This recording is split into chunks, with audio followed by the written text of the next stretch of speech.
Kabanata 6,941. Biglang may naalala si Harvey nang makita niya si Veda na bumalik sa kanyang mahimbing na pagkakatulog. Narinig ko na ang Grand City ay walang pinuno ngayon. Kung gayon, ano ang nangyayari sa nakaraang pinuno? Bumantong hininga si Jeffrey at sumagot, pagkatapos proposeya ng Hierophant na si Veda ang ikatlong pagkakatawang tao ng ninuno ng Grand City, umalis siya sa Grand City upang humanap ng paraan para harapin ito. Isang dekada. Nawala siya sa loob ng isang dekada, at walang nakakita sa kanya mula noon. Kaya naman naniniwala ang lahat na patay na siya. Kaya naman sumang-ayon ang 7 pamilya na walang pinuno ngayon ang Grand City. Kumunot ang noo ni Harvey. Kung gayon, paano si Dan? Pagkatapos ay sumagot si Jeffrey, si Dan ang huling disipulo ng pinuno. Ngunit ang matandang pinuno ay tinuruan lamang siya nang wala pang 1 taon bago umalis sa Grand City. Ayon sa mga patakaran ng lungsod, kung mamamatay si Veda, si Dan ang magiging pinuno ng Belladonna Cult. At natural din siyang magiging pinuno ng Grand City. Tumango si Harvey. Marami pa siyang natutunan. Si Veda ay bahagi nga ng Belladonna Cult, at ang kanyang ama ang pinuno nito. Gayunpaman, nakakagulat pa rin na ang pinuno ng Grand City ay pinuno din ng Belladonna Cult. Mabuti naman. Ito ay walang gaanong kinalaman sa akin. Titingnan ko kung mareresolba ko ang mga problema ni Veda, sabi ni Harvey habang nagsimulang mag-isip at muling sinusuri ang pulso ni Veda na nakakunot ang noo. Ang kalagayan ni Veda ay mas komplikado kaysa kay Jeffrey. Nang makita ni Jeffrey ang walang magawang ekspresyon ni Harvey, ay napabuntong hininga na lamang siya. May alam siya tungkol sa personalidad ni Harvey. Kung nangako si Harvey na may gagawin niya ang lahat para matupad ang pangakong iyon. Kinagat ni Neve ang kanyang labi at tumingin sa paligid. Sa ilang kadahilanan, naisip niya na ang eksenang ito ay mukhang mula sa isang nobela o isang drama sa TV. Kasabay ng pagsakit ng ulo ni Harvey, si Clarion ay nagtitimpla ng tsaa mula sa mga bagong pinutol na bulaklak sa isang eleganteng pribadong clubhouse sa loob ng Grand City. Pagkatapos, tinanong niya, "So, sinasabi mo na hindi lang nakarating si Harvey sa Hyperborea, ngunit madali pa niyang napatay ang lahat ng mga assassin na ipinadala sa kanya. Kahit ang Ruins and Ashes, na nagmula sa Golden Triangle, ay hindi nakaligtas sa isang pag-atake mula sa kanya. At si Nina, ang assassin na pinatrabaho namin mula sa Island Nation, ay hindi man lang nakatama bago mamatay. Magaling, hindi ko inaasahan na may darating na napakalakas sa Grand City. Nabalitaan ko na hindi lang siya nandito para kunin ang 3 hall, kundi kakatawanin din niya si Shena para putulin ang pakikipag-ugnayan niya sa iyo. Sir, uupo ka na lang ba dito, manood, at walang gagawin? Si Dan, na nakaupo sa tapat ni Clarion, ay umiinom ng isang tasa ng tsaa. May kadiliman sa kanyang mga mata, ngunit wala siyang sinabi. Pagkatapos, nagpatuloy si Clarion, nakatanggap pa ako ng balita na pumunta siya sa estate ng Fosters. Ang matandang iyon ay hindi pumanig sa atin noong una, at ngayon ay magiging mas mahirap ang mga bagay-bagay. Sa sandaling ito, biglang nag-vibrate ang mobile ni Dan. Pinulot niya ito at sinulyapan. Isang ngiti ang lumitaw sa kanyang mukha. Kumunot ang noo ni Clarion. Narinig mo ba ako? Papatayin ba natin siya pagkatapos ng lahat?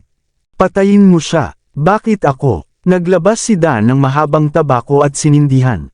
Pagkatapos ng paghit-hit, bumuga siya ng usok. Nakatanggap lang ako ng balita na si Veda ay nabaliw, at sigurado siya na si Harvey ang lalaki ng kanyang kapalaran. Sa ganoong paraan, kapag umalis siya sa Grand City, mamamatay siya sa depresyon o magpapakamatay. Mukhang malapit na akong maging pinuno. Ang Hierophant ay hindi nagsinungaling sa akin. Walang pagkakaiba sa pagitan ng mga day and night cycle sa loob ng Grand City at sa mundo sa labas. Nang sa wakas ay lumubog na ang araw, ang Grand City ay maliwanag, na umaakit sa lahat na pumasok. Si Harvey, na nagsisikap na magpadala ng kaunting enerhiya kay Veda, ay lumabas ng silid. Bakas sa mukha niya ang pagod. Naisip niya na hindi magiging epektibo kung gagawin iyon. Ngunit hindi niya alam kung bakit, pagkatapos magpadala ng kanyang lakas, medyo nakabawi si Veda. Maliban sa medyo hindi pa rin matatag at sigurado na si Harvey ang kanyang lalaki ng tadhana, unti-unti na siyang nakontrol. Medyo kakaiba ang pakiramdam ni Harvey, ngunit ang tanging naiisip niya ay kung paano naiiba ang pamamaraan ng paglilinang ng Belladonna cult sa iba. Ganap na pinagkadalubhasaan ni Harvey ang sining ng pagpatay sa mundong ito, ngunit maging siya ay nalilito sa mga nangyayari ngayon. Marahil, ang tanging paliwanag niya ay ang isang emosyonal na kondisyon ay nangangailangan ng isang emosyonal na lunas. Pagkalabas ng kwarto, ipinaliwanag ni Harvey ang nangyayari kay Yvonne. Mabuti ang kalagayan ng panig ni Yvonne, at binanggit niya na patuloy niyang tutulungan si Rachel na makuha ang entry pass sa Grand City. Sa ganoong paraan, magkakaroon na si Harvey ng taong magagamit niya. Nang nagpapahinga at nagtitext si Harvey ay nakita niyang tahimik na pumasok si Jeffrey sa lounge kung saan nagpapahinga si Veda. Sa oras na ito, malinaw ang ekspresyon ni Veda. Sa kanyang kamay, hawak niya ang isang sinaunang bato. Marahan niyang pinahid ito sa pagitan ng kanyang hinlalaki at daliri na nag-iisip. Nang makita ni Jeffrey ang ekspresyon nito, nakangiti siyang lumapit at nagtanong. Masaya ka ba sa lalaking ito ng tadhana na hinanap ko para sa iyo, prinsesa? Hindi lang siya ang kinatawan ng Country H Martial Arts Alliance, kundi siya rin ang tagapagmana ng Lungmen, ang chairman ng Country H Commercial Group, at maraming relasyon sa nangungunang 10 pamilya at 5 nakatagong pamilya. Naniniwala ako na mayroon siyang ibang pagkakakilanlan, ngunit tatahimik ako tungkol sa iba dahil wala akong patunay. Lumingon si Veda at sinabi, ang lahat ba tungkol sa kanya ay eksaktong katulad ng hula. Walang anumang paglihis. Tahimik na sabi ni Jeffrey, of course, there's some.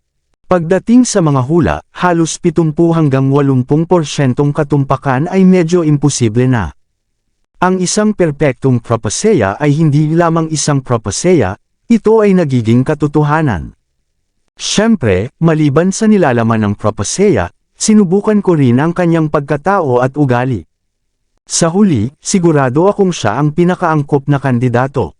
Totoo naman, maging ito ay mula sa kanyang karakter o sa kanyang martial arts, higit na nahihigitan niya ang sinumang ordinaryong tao. Ngunit ang isang tulad niya ba ay talagang tatanggap ng isang bagay tulad ng kapalaran? Umiling si Jeffrey. Siyempre, hindi siya madaling mahuhulog doon. Ngunit kailangan nating subukan ito, tama ba? Kung hindi, lahat ng ginawa ng nakaraang pinuno ay mahuhulog sa kamay ng iba. Not to mention, sa loob ng dekada na nawala ang dating pinuno, ang buong Grand City ay nawala ng respeto sa kanya at sa Belladonna cult. Kahit ikaw ay naging isang taong umiral lamang sa gilid. Habang ang Grand City ay mukhang wala itong iisang pinuno, ang hula ng Hierophant ay gumagabay sa lahat. Kaya kailangan nating maging matyaga. Sa isang banda, kailangan naming gawin kay Harvey na tanggapin ang lahat ng ito. Sa kabilang banda, kailangan nating buuin muli ang isang matatag na pundasyon habang tayo ay sumusulong. Ipapaunawa natin sa kabuuan ng Grand City na ang Belladonna cult ay ang parehong kultong namamahala sa lahat. Doon lang natin makukuha ang lahat ng iniwan niya sa atin. Pagkatapos, tumahimik si Jeffrey. Kahit ako kaya kung maghintay ng matagal. Naniniwala akong magiging okay ka, tama. Naisip ito ni Veda, ngunit nagdadalawang isip pa rin siya. Mabuti para sa kanya na lumitaw ang isang tulad ni Harvey na akma sa hula.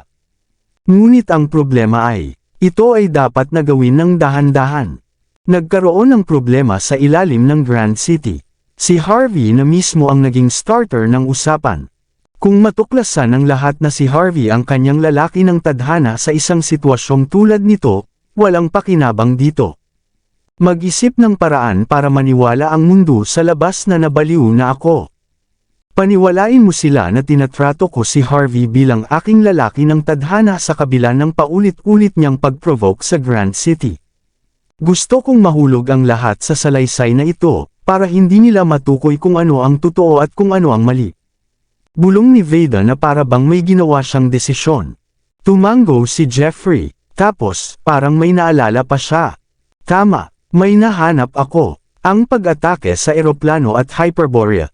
Habang mukhang nakatutok sila kay Harvey, hinala ko na may nagta-target sa iyo. Masyadong mataas ang status mo, kung tutuusin. At ikaw ay legal na tagapagmana. Medyo masakit ang ulo ng mga gustong umakyat sa hagdan. Hindi ka nila maaaring atakihin ng hayagan, ngunit kung nagawa nilang patayin ka, kapag sinusubukan nilang pumatay ng isang agresor, ito ay isang kasiya siyang sorpresa, hindi ba? Yung sorry na excuse ng isa. Malamig nang umuso si Veda habang sinimulan niyang ilabas ang kanyang aura. Agad naging alikabok ang lamesa at upuan sa tabi niya. Pagkatapos niyang gawin iyon, bigla niyang napagtanto ang isang bagay at pinigilan ito. Humingi siya ng paumanhin dahil sa pagkawala ng kontrol sa kanyang emosyon. I'm sorry, Jeffrey. Binigo kita. Hindi sinasadyang nawalan na naman ako ng kontrol. Sana hindi ka magalit. Hindi na kailangang imbestigahan pa ito. You and I both know na wala tayong magagawa kahit na malaman natin kung sino ang mastermind. Kung hindi ito ang gusto nating alagaan at ang maliliit na fries lang, magiging walang kabuluhan ang lahat. Tumango si Jeffrey. Sa utos mo, prinsesa. Hahanap ako ng paraan para mapaniwala ang labas ng mundo na napag-isipan nating lahat na ang pag-ataking ito ay nakatutok kay Harvey. Kahit ang pagkamatay ni Durandal ay dahil sa kanya. Naging madilim ang ekspresyon ni Jeffrey. Si Durandal ang pinili niyang tagapagmana, ngunit sa isipin na nahulog siya ng ganoon. Masasabi lamang niya na sa kabila ng katayuan ng Grand City, ito ay lugar pa rin kung saan naganap ang mga tunggalian sa kapangyarihan. Ang isang taong gustong umakyat sa hagdan ay gagawin ang anumang bagay sa isang lugar na tulad nito. Papatayin pa nila ang sarili nilang mga kaibigan at pamilya hanggat sila ang nasa daan. Oh, right, may naalala pa si Jeffrey. Habang si Harvey ay kinatawa ng Country H Martial Arts Alliance, ang kanyang pagkakakilanlan ay hindi tinatanggap ng 7 pamilya ng Grand City. Sa madaling salita, wala siyang suporta sa Grand City. Kahit na nakilala ng lahat na siya nga ang iyong lalaki ng tadhana, mahirap para sa kanya na maging pinuno. Ang Grand City ay hindi nakatulad ng isang dekada na ang nakalipas. Kumunot ang noo ni Veda at sinabing, hindi mahirap makuha si Harvey para makakuha ng suporta sa Grand City. Humanap ng paraan para gawin siyang pinuno ng Belladonna Cult. Bago siya gawing pinuno, maaari muna natin siyang gawing pinuno ng culto. Sa ganoong paraan, hindi lang natin mapapadali si Harvey, pero may inis din natin si Dan. Siya ay nahuhumaling sa pagkuha sa culto, tama. Talaga bang iniisip niya na maaari siyang maging pinuno pagkatapos maging pinuno ng 2 sa 7 pamilya? Nanaginip siya. Hindi nakaimik si Jeffrey. Ang mga bagay ay hindi kasing dali ng iyong iniisip. Kung ibibigay mo lang ang culto kay Harvey, kung gayon ang sinumang hindi tanga ay mauunawaan na siya, sa katunayan, ay ang lalaki sa proposeya ng Hierophant. Hindi lang iyon, kapag mayroon na siyang pundasyon sa Grand City, tiyak na hindi na mapipigilan ng mga tao ang kanilang sarili na patayin siya. Bahagyang kumunat ang noo ni Veda. Tapos, bigla siyang ngumiti. Hindi ba dumating si Harvey para sa 3 bulwagan sa pagkakataong ito? Kung ganoon nga, sumasang-ayon ang Universal Sect at Belladonna Cult. Ipapaalam natin sa lahat na nakuha ni Harvey ang 3 hall ng maayos. Tingnan natin kung paano ito ipapaliwanag ng Parkerville sa Hierophant matapos mawala ang lahat ng 3 hall. Kinabukasan, nagising si Harvey sa sarili niyang patio. Pagkatapos, pumunta siya sa madaming kapatagan sa likod ng kanyang patio at naglakad-lakad. Isinasaalang-alang ito bilang bahagi ng kanyang pagsisikap na maging pamilyar sa Grand City. Kasabay nito, nakahanap pa siya ng lugar para sanayin ang kanyang martial arts. Habang nararating na ni Harvey ang tugatog na maaaring maabot ng isang mortal, isang hakbang pa lang siya mula sa pag-abot sa yugto kung saan maaabot niya ang estado ng pagkakaisa sa pagitan ng tao at kalikasan. Noong nakaraan, naniniwala siya na kailangan niya ng pagkakataon at pangunawa upang gawin ang hakbang na ito. Ngunit pagkatapos niyang marating ang Grand City, naisip niya na kung magsusumikap siya, maaaring magkaroon siya ng isang pambihirang tagumpay, kahit na matagal na siyang walang talo. Gayunpaman, ito ay isang magandang bagay upang malampasan ang kanyang mga limitasyon. Pagkatapos ng 2 oras na pagsasanay, bumalik si Harvey sa Foster Estate. Babatiin niya si Jeffrey at pagkatapos ay subukan ang ilang mga lokal na delicacy sa labas ng estate. Gayunpaman, kakapasok pa lamang niya sa looban nang mapansin niya ang amoy ng bango mula sa looban. Sapat na para tumunog ang tiyan niya. Mabilis na sinundan ng mga mata ni Harvey ang mesang inihanda sa gitna ng courtyard. Bilang karagdagan sa isang plato ng pasta, mayroong maraming mga bagong lutong pastry.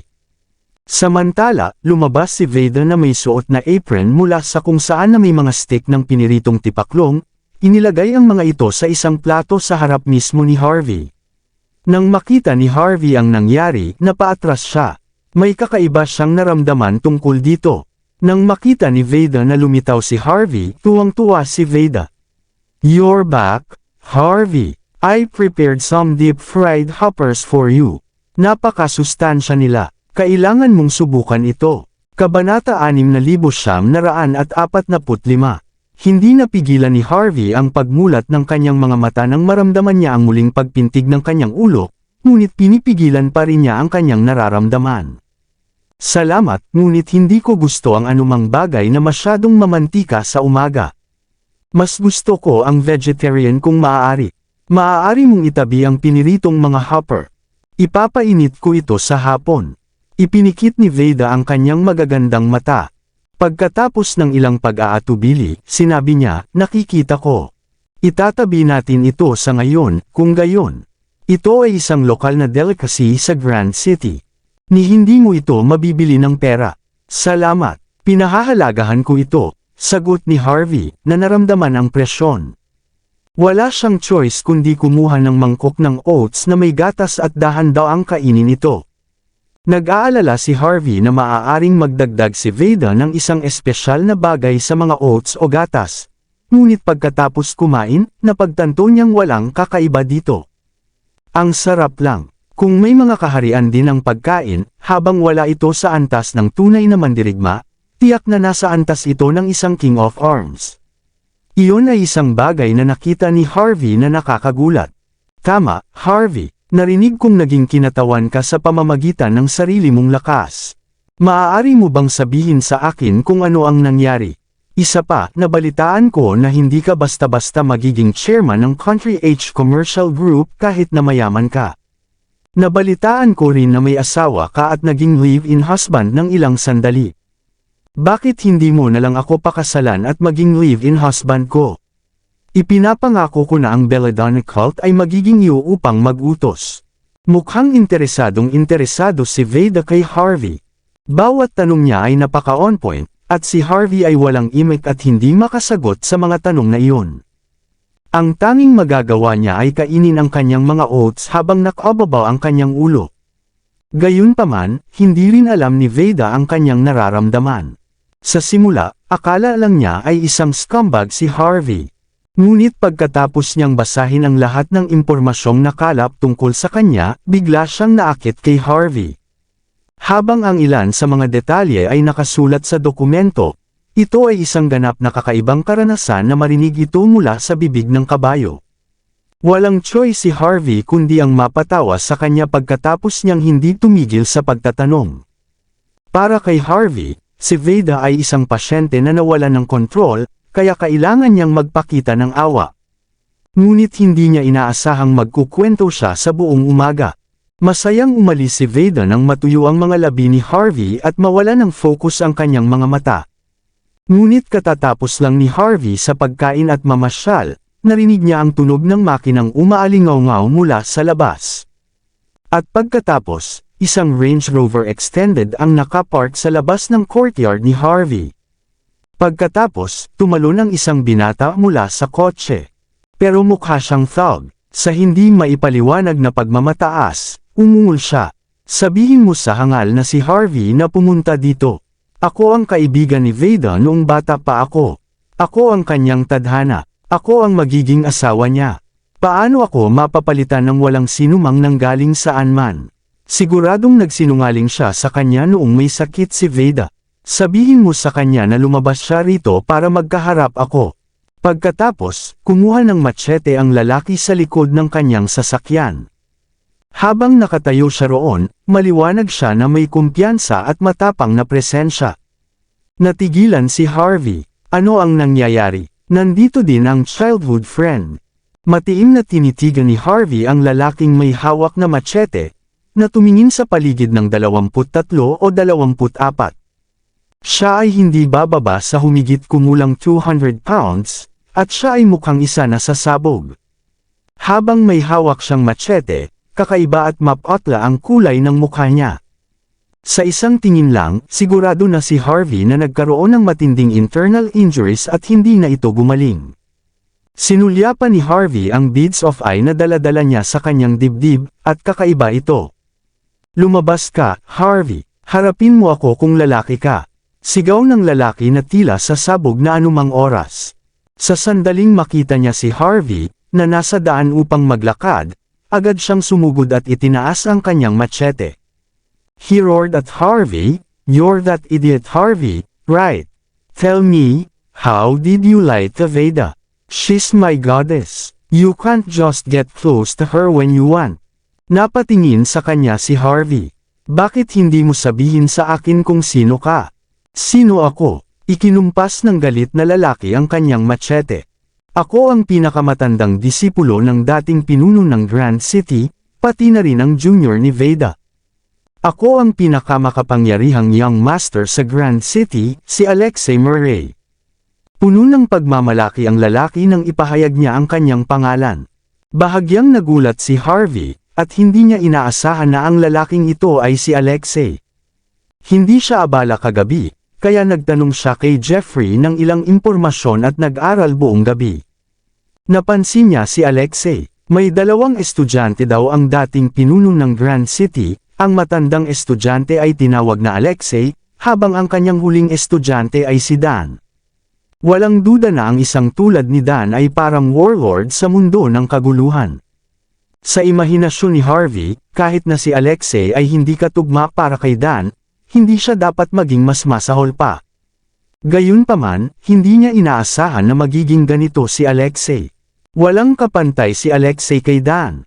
Nang makita ni Alexei si Harvey na umiling at bumantong hininga, naging malamig ang kanyang ekspresyon. "Ikaw si Harvey, diba? Stop playing pretend. Tara, magkamayan tayo. Sa ganoong paraan, ikaw at ako ay magkakilala. Saka lang kita papatayin."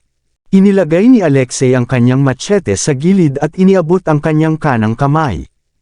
Napakurap si Harvey. Pakiramdam niya, mula nang siya ay nasa Grand City, lahat ng nakilala niya ay kakaiba. Wala siyang ibang pagpipilian kundi iabot ang kanyang kamay at makipagkamay kay Alexei. Nag-iingat si Harvey kay Alexei na gumamit ng ilang mga trick, at sa sandaling iyon, agad na bumagsak si Alexei sa sandaling magkadikit ang kanilang mga kamay. Siya ay sumigaw ng napakalakas, na mas malakas kaysa sa anumang dagandong ng hayop na narinig ni Harvey. "By the gods, Harvey! Curse you! Dinurog mo ang kamay ko dahil lang sa medyo malakas ang pagsasalita ko. Ninakaw mo pa ang machete ko. Sinusubukan mo bang patayin ako? Iligtas mo ako, Senior Veda. Kung hindi, may papatay sa mahal mong junior." "Ano, the hell was this?" Hindi napigilan ni Harvey ang pagmulat ng mga mata. Hindi siya sigurado kung ano ang dapat niyang i-react, na nakilala niya ang maraming young master at tagapagmana, ngunit ito ang unang pagkakataon na nakakita siya ng ganito. Napagtanto ni Harvey kung bakit si Dan ang pinakamahusay na pagpipilian upang pumalit sa nakaraang pinuno. Si Veda ay schizophrenic, at pagkatapos ay ang kanyang pinakamatandang disipulo ay ito. Kanino pa ba maaasahan ang Belladonna cult maliban kay Dan? "Senior Veda, nasaan ka na? Ang tagal na nating hindi nagkikita, pero nag-uwi ka ng lalaki sa bahay ng ganito." "Binubuli niya ako. Itong Harvey na ta, binubuli ako." Sigaw ni Alexei. Ang kanyang susunod na hakbang ay malamang nagamulong sa lupa. "I have enough. I don't want to live anymore. It's either wala na siya, o wala na ako. It's either he dies, or I die. You have to know who has a closer relationship with you. Huwag kang maging kaaway sa mahal mong junior dahil lang sa isang magandang bata. Puno ng luha at uhog ang mukha ni Alexei. Kahit anong tingin ni Harvey sa kanya, pakiramdam ni Harvey ay wala siyang masyadong katalinuhan. Naningkit ang mga mata ni Harvey. Maging ito ay isang mapagmataas na supling o isang hambog na young master, maaari na lamang niyang ihampas ang lalaki sa lupa at sipain ito sa gilid ng bangkita. Pero, ano ang dapat niyang gawin sa isang tulad nito? Ano ang dapat niyang sabihin? Masama ang loob niya kung talagang natamaan niya ang isang tanga. Nang sumasakit na ang ulo ni Harvey, naglalakad na palabas si Veda na nakasuot ng berdeng tradisyonal na damit. Tumingin siya kay Alexei na gumulong-gulong sa lupa at malamig na sinabi. Ano ang nasa utak mo, Alexei? Senior Veda, ang naiisip ko lang ay ikaw. Paano mo nasasabi ang ganyan? Gumapang si Alexei, na naluluha ang mukha, bago itinuro si Harvey. Nakipagkamay lang ako sa kanya, pero binali niya ang kamay ko at gusto pa niya akong patayin gamit ang machete. Kita mo, iyan ang machete, Senior Veda, ang magandang mukha na iyan ay gustong makuha tayo. Hindi lang niya ako sinubukang patayin, ngunit malamang na gusto niyang maging asawa mo, patayin ka, at kunin ang Belladonna cult. Hindi mo maaaring tawagin ang isang tao na may ganoong masamang intensyon sa iyo. Pagkasabi ni Alexei ay nagtaas ng manggas at nagsuot ng battle stance na para bang anumang oras ay lalaban siya. Lalong nagiging seryoso ang pintig sa ulo ni Harvey. Masyadong nakakahiya na ibuli ang isang tanga na ganito. Medyo madilim din ang ekspresyon ni Veda. Shut up! Binabalaan kita. Hindi lang si Harvey ang lalaki ng aking tadhana, ngunit siya rin ang magmamana ng Belladonna cult. Sinasabi mo ba sa akin na ang isang tulad niya ay gustong kunin ka? Maraming security camera sa loob at labas ng courtyard na ito. Maaari kong kunin ang footage anumang oras, at makikita natin ang katotohanan. Huwag mong isipin na hindi ko alam kung ano ang nangyayari sa Grand City dahil lang wala ako dito. Nawala mo ang karamihan sa mga ari-arian na iniwan ng aking ama para sa iyo, at mula noon ay namumuhay ka ng isang marangyang buhay. Sinasabi mo pa sa lahat na ako ang iyong manliligaw. Kung gusto talaga kitang pakasalan, willing ka pa bang tanggapin? Hindi ka ba natatakot na bugbugin kita araw-araw? Agad namang kinilig si Alexei nang marinig ang mga katagang iyon. Halata namang mas takot siya kay Veda. Tumingin si Harvey kay Alexei na may tuyong ngiti. Nakakatuwa kung paano naging protection si Alexei kay Veda. Habang ginamit niya ang maling paraan, tila gusto niyang protektahan si Veda gamit ang kanyang mga pamamaraan. Ang kanyang katalinuhan ay hinayaan na hangarin, ngunit sa pinakamaliit, siya ay isang mabuting tao. Nang makita ni Veda na nagawa niyang takutin si Alexei, napabuntong hininga siya. Gayunpaman, may awa sa kanyang mga mata. Pagkaraan ng ilang sandali, malamig pa rin niyang sinabi, tandaan mo. Simula ngayon, si Harvey na ang big bro mo. Mula ngayon, kailangan mong makinig sa lahat ng sasabihin niya sa Grand City, okay? Kung ayaw mo, sisipain kita agad. Naintindihan mo ba? Walang naramdamang mali siya si Harvey sa mga salita ni Veda. Sa halip, naramdaman niya kung gaano siya kadismaya at pagkadismaya sa tono nito. Kung hindi dahil napakawalang kwenta ni Alexei, wala si Veda sa sitwasyong kinalalagyan niya ngayon. Pero, hindi kinasusuklaman ni Harvey ang karakter ni Alexei. Mula sa isang tiyak na anggulo, nagustuhan niya si Alexei. Naiintindihan ko, Senior Veda. May kikinig ako sa iyo, sabi ni Alexei sa isang talunan na tono. Mukha pa siyang impus physically, at parang nagbubuntong hininga. Sa pagtingin sa kaawa-awan na kalagayan ni Alexei, hindi napigilan ni Harvey na mapangiti. He took a step forward, saying, Veda, medyo naging harsh ako sa kanya kanina, kaya hindi niya kasalanan. Pero pareho kaming nakilala niya at sa ganoong paraan. Ngumiti naman si Harvey kay Alexei. I'll apologize to you here right now, so let's stop this here. Paano ang tunog na iyon? Oh, Gusto mong makipagkamay sa akin at magkaroon ng kapayapaan ngayong alam mo na ang kapangyarihan ko. Biglang naging proud si Alexei nang makita niya si Harvey na mahinhin na nagpapakita ng sarili. I'm warning you, Harvey. Kung hindi dahil sa senior ko, wala kang karapatang kausapin ako. Iniabot niya ang kanyang kamay sa disgusto, hinawakan ang kamay ni Harvey, at pagkatapos ay mabilis na binitawan. Napangiti si Harvey, na walang pakialam. Agad niyang hinawakan ang bead of ice na nakalawit pababa sa leeg ni Alexei. Gamit ang isang clutch, nabuksan niya ang butil. May nakita silang mga itlog ng insekto sa loob.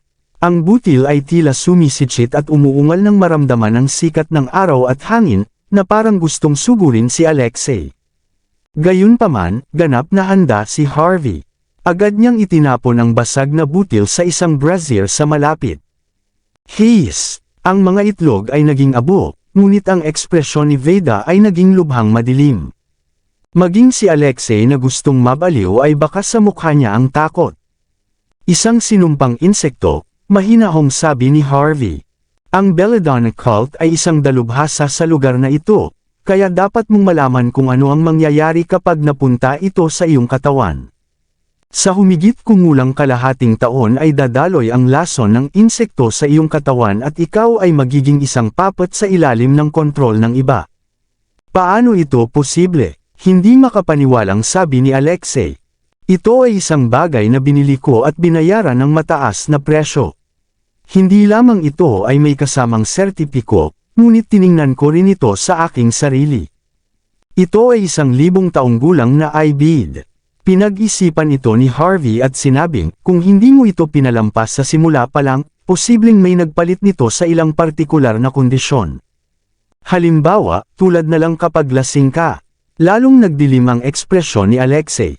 Mahilig siyang uminom ng marami, at hindi mabilang na beses na siya na nalasing. Mula lamang doon, wala siyang ideya kung sino ang nagpalit ng I-bead. Bahagyang kumunat ang noo ni Veda at umungol, Alexei, magpasalamat kay Harvey ngayon din.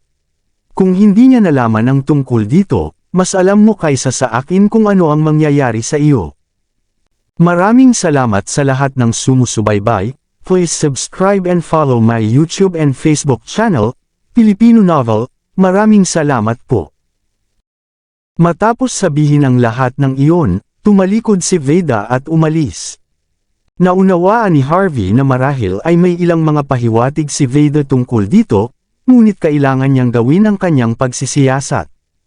Hindi alam ni Harvey ang mararamdaman nang makita niyang bumalik sa normal si Veda. Maliban sa pag-aakalang siya ang kanyang lalaking nakatadhana, si Veda ay kumikilos na parang isang normal na tao. Nang tuluyang mawala ang figure ni Veda, lumingon si Alexei at saglit na tumingin kay Harvey, at madilim pa rin ang kanyang ekspresyon. Ngunguso siya at sinabing, "Don't take this the wrong way and think you're my big bro now, Harvey. Totoong iniligtas mo ako, ngunit karapat-dapat ka pa ring mamatay sa paglalagay kay Senior Veda sa iyong crosshair. Ako ay isang taong nag-compartmentalize ng mga bagay na ito. Gagantihan kita sa pagligtas mo sa akin, ngunit puputulan ko rin ang iyong pagnanasa." Ngumiti si Harvey at mahinahong sinabi, "Don't worry. Hindi ako magtatagal sa Grand City." Talaga, masayang sabi ni Alexei, ngunit pagkatapos ay mabilis siyang nagsalita sa isang masigla na paraan. "Kung ganoon, bisita ka. Kahit saan mo gustong pumunta, o kung ano ang gusto mong kainin at inumin, gagawin ko ang lahat para masiguro ang kaligtasan mo." Ang mga tao ay nagpapakita pa rin ng paggalang sa akin sa Grand City. Walang lugar na hindi kita madadala. Masaya na sabi ni Alexei. Tinapik ni Harvey ang balikat ni Alexei. Mabuti naman. Kung ako ang tatanungin mo, hindi mo ako madadala sa gusto kong puntahan. Huwag ka nang tumanggi. Dahil kung gagawin mo, hindi ka mabubugbog hanggang sa paulit-ulit na dumaranas ng internal injuries, at anumang oras na halos gumaling ka na, may bubugbog na naman sa iyo. Naging dahilan iyon para sumuko ka na lang. Nangangahulugan din ito na wala ka sa Grand City. Namilog ang mata ni Alexei nang marinig ang mahinahong salita ni Harvey. Hindi makapaniwalang tanong niya, "Sinundan mo ba ako?" "Teka, hindi, Paano mo nalaman ang tungkol dito? Napangiti si Harvey. Ang iyong mga panloob na pinsala. Maaaring hindi makita ng iba ang mga detalye, ngunit nakikita ko. Kung hindi dahil nasasaktan ka paminsan-minsan, sa mga talento at kapangyarihan mo, hindi ka makakaranas ng ganoong malubhang pinsala sa loob. Ang pinaka nakakatawa, pinigilan mo sila dahil natatakot kang malaman ng iba, na lalong nagpapalala sa iyong mga sugat. Just from that alone I can tell na matagal ka nang binubuli sa Grand City. Hindi na kailangang maglaro ng pagpapanggap sa harap ko, okay? Tapos, iniba ni Harvey ang topic. Speaking of which, is this person who keeps on bullying you powerful? You didn't dare na ipaalam kay Veda nang paulit-ulit kanyang binugbog sa ganoong kalungkot na estado. Gusto mo hulaan ko kung sino? Kinilig si Alexei, ang sinabi ni Harvey ay napakalapit sa katotohanan. Hindi na niya hinayaang magpatuloy si Harvey at iniba niya ang topic. Kung nakikita mo ang aking mga panloob na pinsala, maaari mo bang ayusin ang mga ito? Maaari mo ba akong tulungang gumaling? Tumango si Harvey, kaya ko, at hindi ko kailangan ng ganoon katagal. Sapat na ang kalahating buwan. Big bro. Ikaw ang tunay kong kapatid. Agad na hinawakan ni Alexei ang hita ni Harvey gamit ang kanyang mga braso. I've decided. Ikaw lang ang pwedeng maging boyfriend ng Senior Veda ko. Sumasang-ayon ako sa kasal. Kabanata 6,950. Nang marinig iyon ay natigilan si Harvey. Naningkit ang gilid ng kanyang mga mata. Hindi niya inaasahan na magiging ganoon katanga si Alexei. Hindi dapat sabihin ng isang tao ang mga ganoong salita nang hindi nauuna sa kanilang isipan. Nang makita ni Alexei na hindi nag-react si Harvey, nagpatuloy siya. Ano, sa tingin mo ba ay hindi sapat ang ganda ng aking Senior Veda? Masyadong agresibo. Ayos lang, marami ring club sa Grand City. Maaari kitang dalhin palagi sa mga club para tingnan ang mga magaganda dito para maintindihan mo kung ano ang ibig sabihin ng magkaroon ng paraiso sa Earth. Kahit anong mangyari, ikaw ang aking big bro ngayon. Ikaw ang magiging big bro ko magpakailanman. Kailangan mo akong protektahan. Sa sinabi niyang iyon, gusto pa ni Alexei na kaladkarin si Harvey para ma-certify ang kanilang relasyon. Napakurap si Harvey. Wala talaga siyang ideya kung paano haharapin ang isang tulad nito. Ngunit dahil malapit si Alexei, naniniwala si Harvey na makakatulong si Alexei sa kanyang layunin dito. Sa kasalukuyan, ang Grand City ay parang anyong tubig. Gaano man karaming mga bagay ang bumabula sa ilalim ng tubig, ang lahat ay kalmado sa ibabaw. Ngunit kung itatapon ni Harvey ang isang tulad ni Alexei sa tubig, tiyak na magiging napakasigla. Marahil, sapat na upang magsimula ng mga literal na alon. Si Alexei ay magsisimulang gamulong sa lupa upang pilitin si Harvey na sumang-ayon dito, nang magsimulang mag-buzz ang telepono ni Harvey. Hinugot niya ito at dumating ang tawag. Boses iyon ni Jeffrey, at ang tono niya ay medyo kakaiba. Harvey, hindi ko dapat ito sinasabi sa iyo, pero ito ay konektado sa iyo. Nagsimula si Jeffrey. Malamang na hindi mo alam ito, ngunit ang Lungmen ay nagtayo ng isang martial arts training hall dito sa Grand City. Karaniwan, doon nakikipag-ugnayan ang Lungmen at Grand City sa isa't isa, kaya mas parang opisina ito. Wala talagang pupunta doon para mag-practice ng martial arts nila. Ngunit ngayon lang, maraming tao ang pumunta at hinamon ang bulwagan ng pagsasanay ng Lungmen. At ikaw ang tagapagmana ng Lungmen.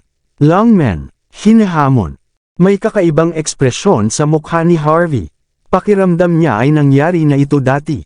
Napabuntong hininga siya. Kung gayon, may pumupuntirya sa akin. Siguro, malamang, sabi ni Jeffrey sabay buntong hininga. May mga pagkakataon na nagaganap sa isang angkop na oras na hindi na ito maituturing na isa.